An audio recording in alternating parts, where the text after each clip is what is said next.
So I love nautilus. They're a unique group of animals. They've been around on our planet for the last 500 to 600 million years and have left a remarkable record.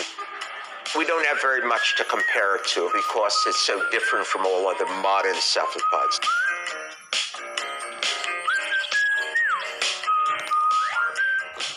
Nautilus is the most primitive of all the cephalopods. The oldest squids that we have are 350 million years, but the lineage of nautilus is probably about 500 million years old.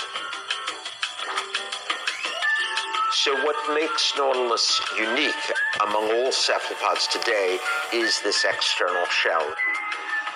Back at the dawn of cephalopod evolution, probably all of them had shells.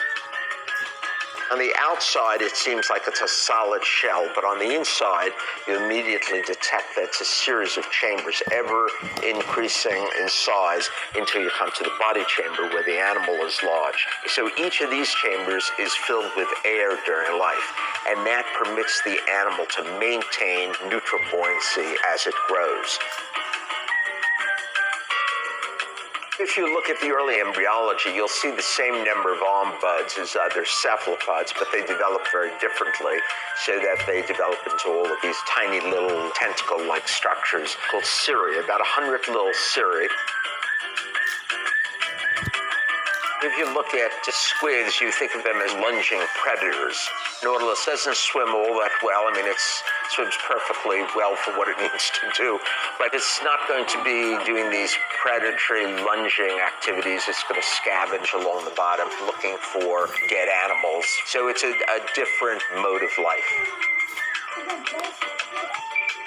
If you look at the common squid loligo, it produces thousands of eggs, but each egg is very small. It's probably going to be a millimeter in size, and the newly hatched animals are going to spend time as paralarvae.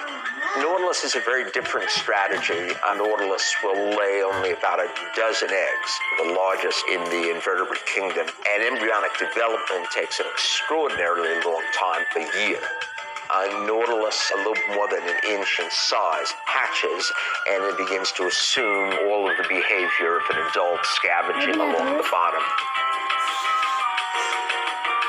Nautilus is clearly one of the most exceptional of the cephalopods in that it grows very slowly. Most squid, octopus, cuttlefish grow very rapidly and reach maturity in a few years and die. But nautilus reaches maturity in about 20 years.